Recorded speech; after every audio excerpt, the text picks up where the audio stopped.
What's with the life jacket? Oh, not that again. You know, I can't swim, and you must have heard all the bad weather forecasts for flooding and all that kind of thing. All those forecasts are not. I just got to protect myself. I'm black, and you know what they say about blacks and swimming. It's not part of our culture. It's not part of the heavy bones and all that. Frank, it's a bit weird. My name is Ed Accura, and I'm the producer of the short film documentary, a film called Blacks Can't Swim.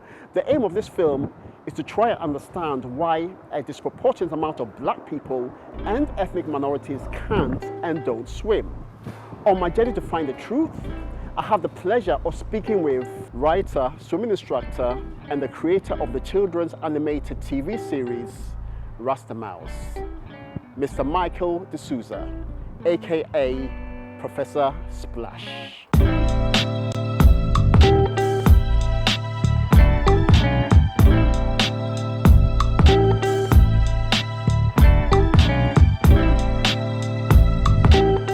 Welcome to In the Deep End with Ed Accura, and thank you for taking the time to come and speak to us about Blacks Can Swim. I have a number of questions for you, Michael, and I'll start with your childhood. I believe you came into the UK in the 60s, and I can only imagine that back then swimming, we didn't have the swimming opportunities that we have today, and especially for blacks and ethnic minorities. What was it like back in the 60s? When I came in 1960 to London, actually, and swimming pools were like they were public baths, really.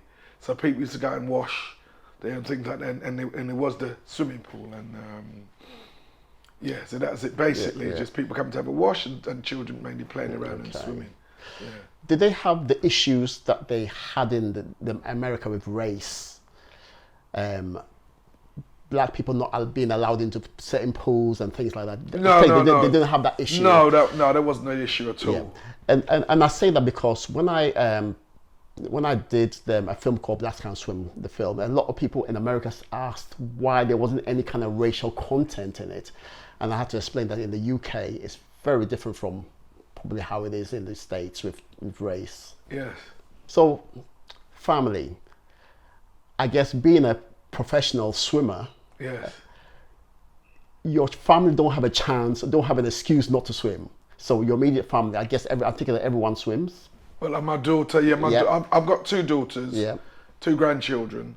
They all swim and they all love swimming. Okay. Yeah, my youngest daughter, she was swimming since she was about 4, and I must say I didn't really take credit for that. It was her mother. Okay, because that was going to be my next question. I was going to ask whether it was a conscious decision on your behalf for them to start swimming at an early age. Most definitely. But because I was busy with a certain amount of work, my wife took charge of that. Yeah. To ensure that my daughter could swim properly and was confident. Yeah, that's good. Because I have an 8-year-old daughter, and I always give my wife credit for teaching her how to swim. Because if it was down to me, she probably would not be swimming now. But my wife made sure that at the age of 2, she was in the pool and she was learning how to swim. Yes. Which I thank her for.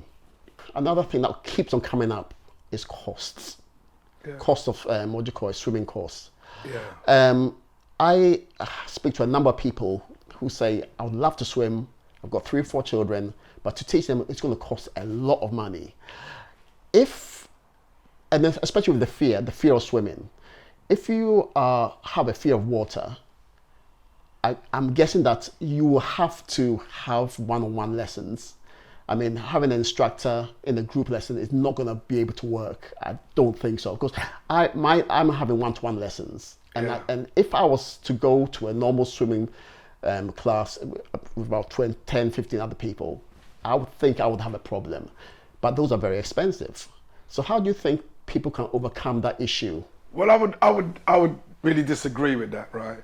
Because since being a professional, I created a character called Professor Splash. Now his motto is, I'll dry up your tears, take away all your fears, and you'll be swimming for years. Now, to me, that would apply to a group or individuals, because it's just a matter of whoever comes in front of you, you've got to help them to acclimatise to the water. So to me, it makes no difference if it's 1 or 10. If they've all got fear, it makes no difference to me, honestly, because once you use sensible practices and tell people well, they're not going to take any silly risk anyway, right? But you could have a situation, we've got a group, because they can play off each other, you see. You know, some person their fear might be more deep rooted than another person. Some person might be a bit worried about their physique or whatever the case may be. But in a group, I find it can be really encouraging. So I've never really found that a problem. Since I was teaching for many years, my first sort of lessons were group lessons. So, you know, and you had to deal, if you've got a group with 5 that are really fearful, you've got to deal with them, and you've got to make it an enjoyable experience. I never really looked at it that way, but that's good. That's good, because I'm looking at it from my perspective, because I've only had one-to-one lessons, so yes. I thought, yeah. But yeah, what you're saying, that definitely does make sense. So, bearing in mind the importance of swimming as a life skill, do you think the media should get more involved with encouraging people to learn how to swim? Most definitely. Most definitely. I think, like, for instance, if you've got somewhere like Australia, a lot of people swim, and it's very much a part of their life. I know the majority of people live by the coast. I understand that. But if you're talking about living in London, there's water everywhere. So I just think it should be encouraged, because apart from a life skill, it's a lot of fun. It's very, very enjoyable. So yeah, I think it should be encouraged. Another thing about costs, going back to costs, you used to teach a lot of affluent people's children. Yes. So I've been told. Yes, I have. And feel free to name drop if you want to. But you tend to find that a lot of children that can't swim and don't swim are also from the less affluent areas, where, like, going back to cost is an issue. Yes. How do we overcome that as a community? Well, I think generally it'll have to start with the teaching, in terms of the lessons that's organised by councils. I don't think it's so much councils now, because it's more private companies, but they've got to set up programmes to make sure that the teaching skills are there. So people that can't really afford it are still getting a good service, can't afford a private lesson, can still get a good service. So I think that's what these people that take over the swimming, you know, the swimming pools and things like that, whoever they are, I don't want to name it, they've got to look at the lessons that they're offering. Yeah, because I did some research, and I found out that 75% of children that leave school can swim 25 meters, only 75%. But if you go to the deprived areas, it goes down to 42%. Right. So there's clearly a big issue there. Yes. Yeah, I think it needs to be, I think they need to look at bringing swimming on the curriculum more. In schools, it's dropped off. You only swim in certain years, or you only start in certain years, and you only swim for a term. I think it should be a vital part of the schooling anyway. They should attach more importance to it. There's a reason why I call this In the Deep End with Ed Accura, and you soon find out why. Yeah. I'm going to go deep. Yeah. Slavery. Right. So there's speculation that slavery has an impact on how black people feel about swimming, how much we engage with swimming dates back to slavery. Do you think there's any truth in that, or do you think that's just an excuse that people use? I wouldn't necessarily say, it's an excuse. I think it's a valid reason when you think about the relationship that we've had, black people have, with the water. For instance, when I went to Gambia, because I went to Gambia quite a few times as a patron of a charity, and one of the things we had to do, we went to see Kunta Kinte's family, and one of the things our charity did was always erect a flag on the Freedom Pole. Now the story behind the Freedom Pole is that when the ships or the boats were coming in to land, to dock, that the slaves were given an offer that if they could swim from the ship to the freedom pole, they'll get their freedom. That's why they called it the freedom pole. But obviously, it was problems getting with crocodiles and hippopotamus and all that in the water. So really, they weren't really being offered a genuine opportunity for freedom. It just, you put them in a more precarious position. So who on earth wants to go into any sort of water when those sort of creatures are lurking? So yeah, I would say yeah, that's played a big part. And then historically, parents have been very fearful, so they'll perpetuate these stories of don't go in the water, this, that, because they didn't necessarily want a relationship with water. On that same subject, racism, as a black swimming instructor, Yeah. did you ever experience any pushback from your colleagues or even from clients because of your race? What I experienced when I first started teaching at Kensington Sports Centre, because my first job was to teach at quite an affluent prep school. So what I found that the people that work in there, because I was independent, the people that were working there, the swimming teaching colleagues, they weren't helpful at all. In my first job, they didn't help me in any way whatsoever. They didn't try and show me the ropes. No, so in fact, I would say there was a lot of jealousy, because I don't think they wanted to see a black person on their territory. But they couldn't do much really to hold back Professor Splash, to be honest. Couldn't do much. So I'm hoping that things have changed since then. Well, yeah, because people established themselves. Yeah. You know, you can only put up a certain amount of barriers, but people are breaking down barriers all the time. And I think there's a still certain attitude to blacks being associated with swimming. I still think that people are not really readily encouraged to be part of swimming. Not really. Hence the Blacks Can Swim campaign. Yes. Body structure.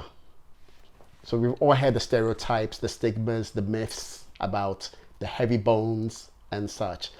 Is there any truth in the difference in body structure between blacks and whites that will hinder us from being able to float or swim?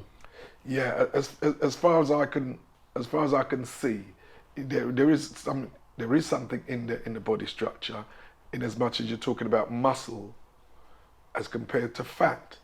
Fat floats much better, muscle tends to sink. So even though some swimmers are quite lean, they don't necessarily, especially in their legs, have no great muscular content really.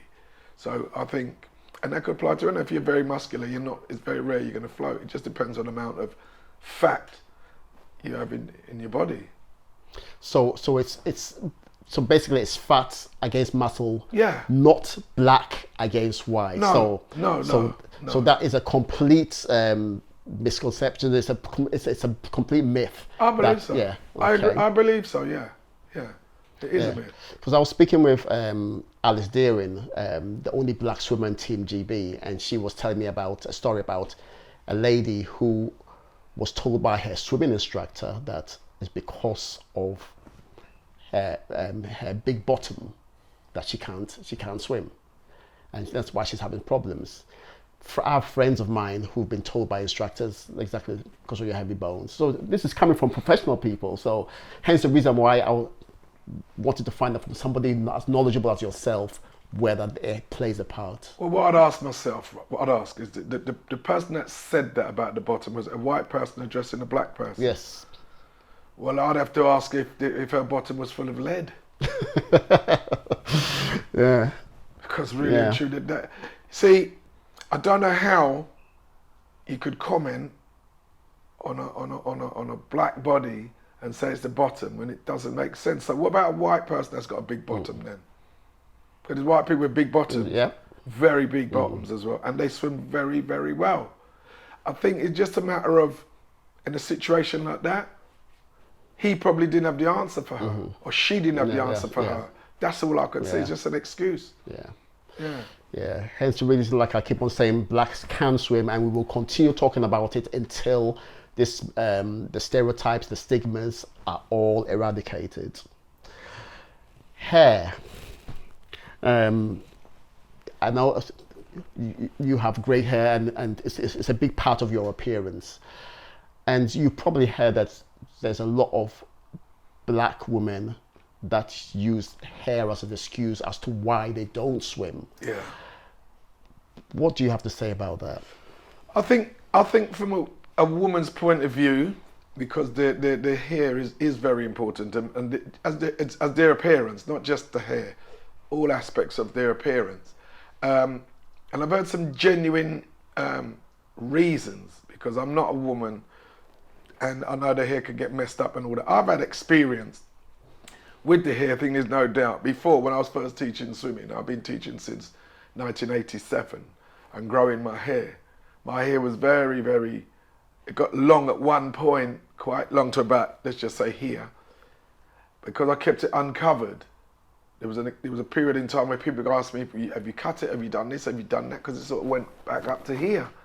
But there was a chlorine that was eating it out.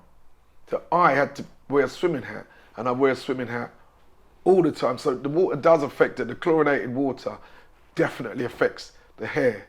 And I think maybe those people don't find swimming inviting enough to really, for it to clash with their appearance. So I can understand what they're saying.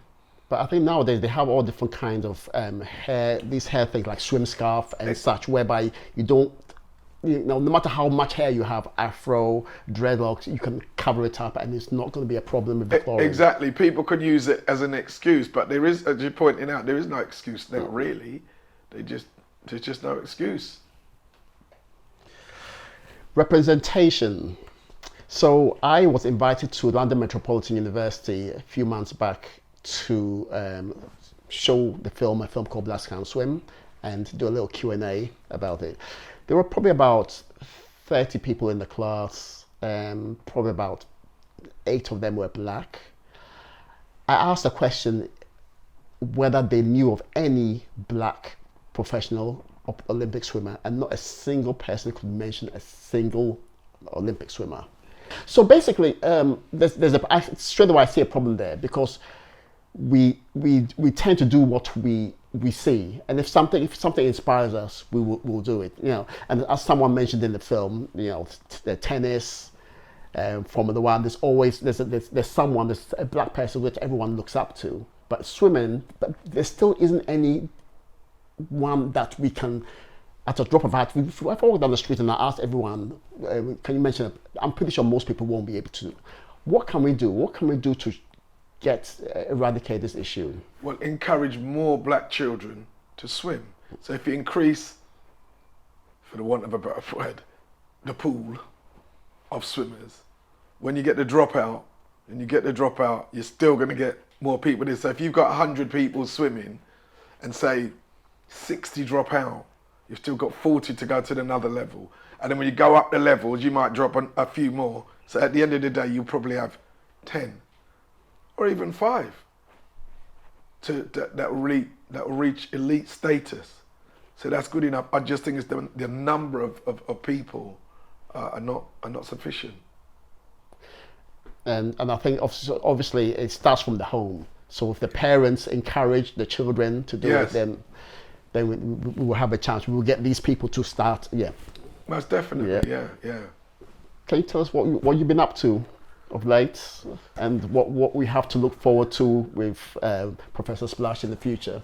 Well, as far as Professor Splash is concerned, I've been liaising with a friend of mine, and I've been writing a program to encourage young black and Asian children to get into swimming, particularly obese children, to use it as a form of exercise, to get rid of the fat, and also to show that with the right teaching, with the right coaching, you can get good swimmers that will love swimming. Because the main thing about anything you do, anything you teach, it has to be taught with love. If you're passionate about a subject, that's got to be transmitted to your students. I mean, recently I've met 4, 5 adults. I mean, you know, aged between 30 and 40 that I taught to swim, right? And they'd approached me and said, listen, we'd never ever forgotten the lessons because we loved it, because that's the idea. So this project I'm working on, we're trying to do it in Brent, is to encourage a group of children, and we take over a 6-week period from non-swimming to loving to swim and to be confident and competent. So that's the next move I'm on. I'm also going to working on a book called The Swimming Lesson, which features Professor Splash and Rose Merelda, and they're concentrating on a young fella that's really scared. And Rose Merelda says to Professor Splash, I can't teach him. He's going to take forever to teach. He'll never learn. So Professor Splash takes him on. First of all, he addresses the fear, which I think it's something that's constantly overlooked. The first mistake that people make is that they think swimming is a physical activity. But the thought of swimming it's a psychological activity. When you go, for instance, you go into the pool, children, people that can swim, they'll just go underwater, mess about, do what they have to do, but they're comfortable. And that's what you want. So you want to be able to do the recognized swimming strokes. But the main thing is you want to enjoy the water, because as human beings, we really do have a relationship. When you see a beautiful beach scene, wow, everybody's eyes opens up. You can sell a holiday for a couple of grand just by showing a picture of a beach. Off the beach, it might be rubbish. Yeah. The place might be rubbish. But that's a beautiful beach, beautiful water. You want to get in there. And that's why I think people need to look at it more, right? I say create a love for the water. So that's, in the future, that's what I'm working on in the near future, to try and demonstrate how it can work. Simple stuff. Also, I wanted to just point out, right, and the example of that was a trip I took to Sri Lanka after the tsunami. I was invited by an ex-client of mine because she'd gone and seen the devastation in Sri Lanka. She'd known the experience because I taught her 4 girls who were now working for UNICEF and whatever. And they engaged me, and I actually volunteered. It wasn't paid work, and I was there for 2 months working with an organisation called Swim Lanka, where they put fiberglass swimming pools on the beach, buried in the sand, with seawater, and just go and teach every single day. And those, out of 69 children, I got 65 into the water, into these pools that are buried in the sand. And also I managed to persuade a man called Jeffrey Bauer, who's a really famous architect, to let me use his swimming pool on the island. And what was wonderful is that none of the local children are allowed in the hotel swimming pools or any pool, so they've never been in a swimming pool before. But I got all of them in the pool, and as you called, you're in at the deep end. That's exactly where I got them, in at the deep end, because I didn't believe in doing it slowly. Yes, we got the deep end, but you have to know how to conduct yourself in the deep end. Otherwise, you're going to get in problems. Yeah. So I taught them the real basics. The main thing was to get away that fear, and they'll realise the water supports them. The water will push you up. That's the properties of the water. So what you need to do, what you need to understand is how to conduct yourself underwater. You have to conduct yourself properly. This is why when I teach my lessons, I teach the children to be water creatures. Bearing in mind we're human beings, right? We ain't got gills, we don't have tails.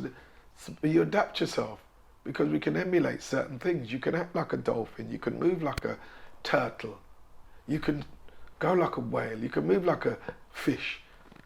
because we've got the brain to do that. A fish can't imitate a human, but we can imitate a fish. So to me, it has to be encouraged as a magical place, a very peaceful place, because you're at peace when you're underwater, there's no one there. And you can really, really enjoy it. So this is what I'm hoping to push forward more in the future, to make people more aware. You know, give yourself a bit more knowledge. But simple knowledge, it's not that big technical stuff. You know, like one of the bugbears that I have, for instance, in teaching swimming, people say, oh, well, I could go across the pool and I can do this and I can do that, but I can't breathe properly. I can't breathe in water. That's my problem. But there's no human being. There's no human being that can breathe in water. You need gills for that. So what you need to do is to understand the process. And the process in water is reversed from the process on land. On land, you breathe in and out. In water, you breathe out and in. But when you breathe out, it's voluntary. When you breathe out, you blow out. But when you breathe in, it's voluntary. It's involuntary. It's natural how your lungs work. In, out, in, out, in, out. So one of the difficulties that people have had, and I said, listen, forget all that. There's difficulties. You go in the water, you get a rhythm. Yeah, you've got your feet to give you the rhythm.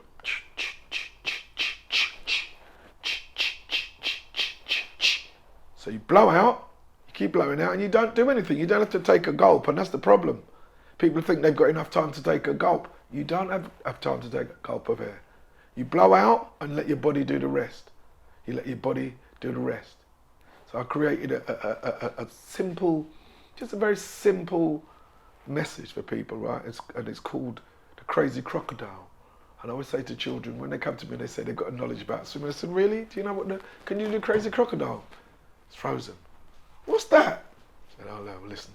You bend your arm like a boomerang, stretch it like an orangutan, kick a while, turn and smile. That's the Crazy Crocodile. I like that. Simple stuff. Simple stuff. And I must be honest, it's a bugbear for me when I see teachers teaching people all the stuff to swim and all the business, but don't tell them the simple fact that when you need to breathe, you just turn and take a rest. You just turn and take a rest, right? If someone holds your head underwater for a long time, when you come up, you will take a gulp, but no one's doing that. You're volunteering to go along. So the important thing is the placement of the body and the placement of the mouth in relation to the water. So you don't lift your head, you turn your head, and there's enough room for the air to go in, and you go back again. So when your face is in the water, you're working on rhythm. Blap, blap, blap, blap, blap, blap, blap. Blap, blap, blap, blap, blap, blap, blap. So you do that forever. I couldn't do it. I taught myself it. I couldn't understand the breathing because no one taught me. No one taught me. I taught myself to get the understanding of how to breathe. And I said, because I had difficulty with my legs, so even with the pool boy, I was in a really good position in the water. So when I glided along, I blew out, but I didn't blow out, so I'm exhausted. You have to treat it like petrol in a car. You've got to treat it like that.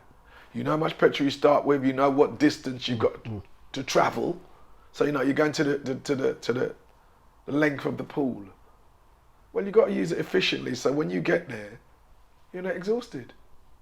An exercise I developed, Professor Splash that developed for that, was when a child swam a certain distance, I got them to count. Right, count to 10. Well, if they're doing, then you know there's something wrong. The breathing's wrong. When you finish, you're supposed to count 1, 2, 3, 4, like that, because you're not exhausted. Yeah. You're using you're economizing when you're breathing. You're understanding it. You're controlling it. And this is the problem. I don't see the big difficulty in teaching someone to breathe. I just don't see it.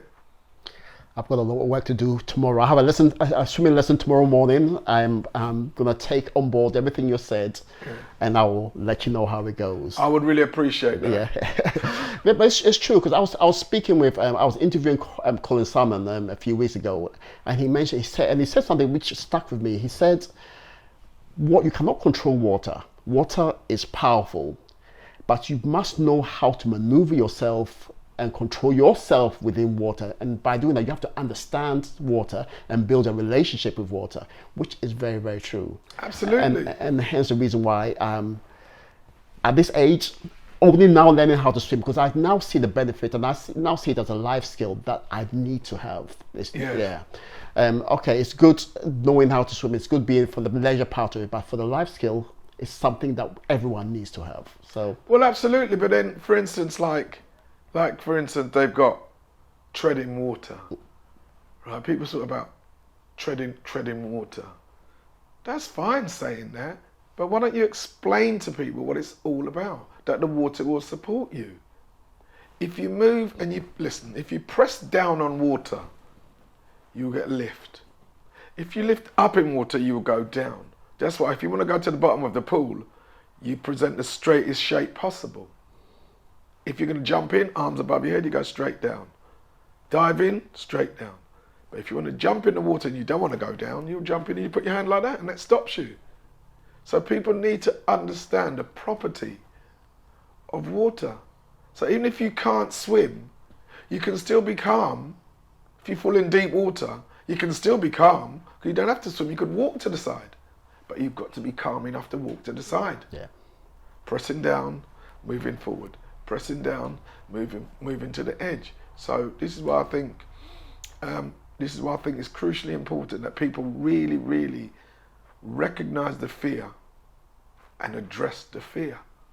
I always say I can recognize fear from 50 meters off. No matter how people pretend and say I'm not scared, I used to swim and this, that, but this happened. No, well, once you tell me this has happened, that means that something's happened in your life. Right? Has been traumatic, and you're stuck on the trauma, but you're fooling yourself. Forget that. Get rid of that. Go under there. So I always say, go down, come up. Go down, come up. You're in control of yourself. You might not be in control, and I agree with you saying about Colin. Yeah, because the water is extremely powerful. Water can go anywhere. It can penetrate most things. Most things. It'll go in any house, anywhere. It's a terrible force, like a fire. Fire can go most places, but I don't even think fire can go where water go. Really, because if you lock a door with a room full of fire, that fire is not going to get any oxygen, but you can get water there. So this is what we have to know. So you have to try and be as fluid as you can, comfortable as you can. And just understand what you must do in water. One of the things I say, for instance, like people say they want to go in the water and this. I just give them a very simple rhyme. It's called bubbles. So when you go in the water, you must always think, is this something that I should drink? If I don't want to cough and get into trouble, I'll puff out my cheeks and blow some nice bubbles. You know, it's simple, and it's beautiful. And one thing I will say in terms of black people, because, and I don't want to be a stereotype about this, but we are very joyous in everything that we do. And when we do something, we always tend to do it with love and care. And I think the water for us is a beautiful place to express ourselves.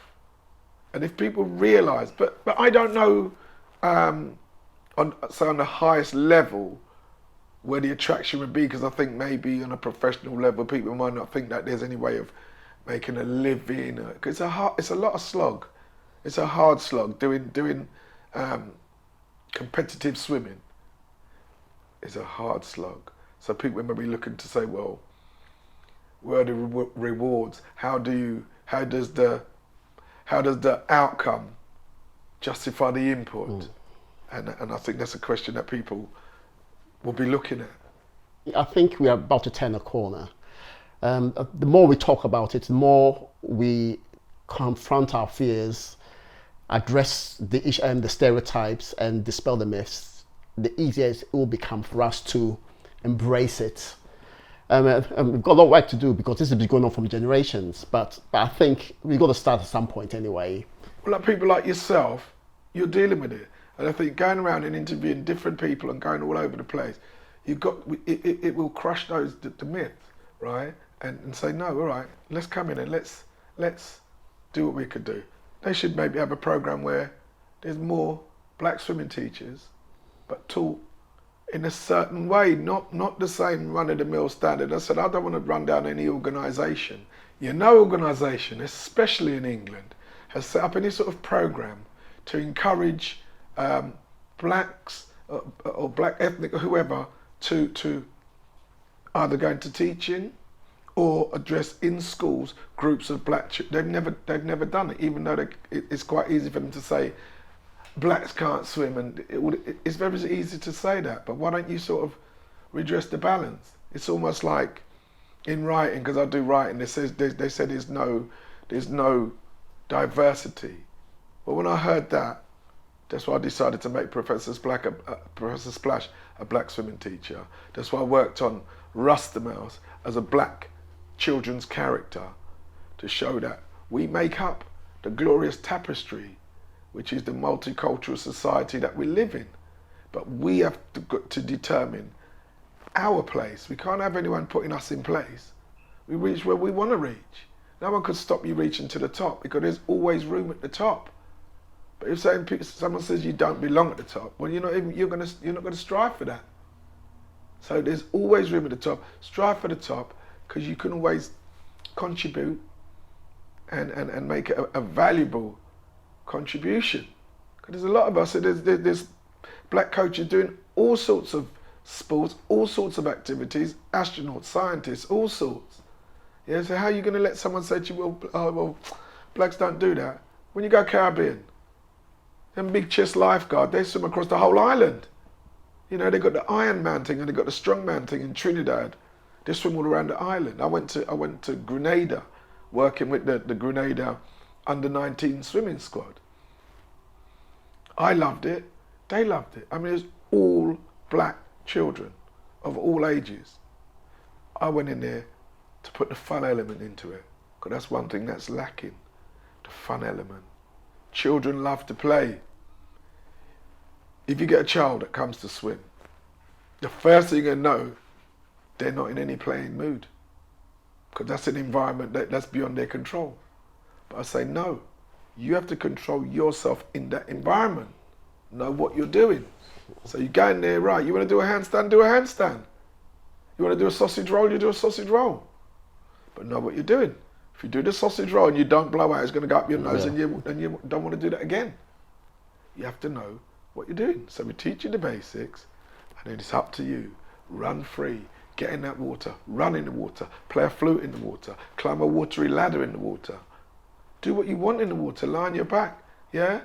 Got exercise, lie on your back, and say, just to relax yourself.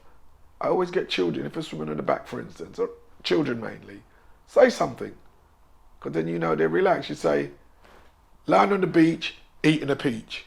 Lying on the beach, eating a peach. And they say that as they're moving along. Once they say that, then you know that they're comfortable to say it. You know, again, with the treading water business, I always get them to say things.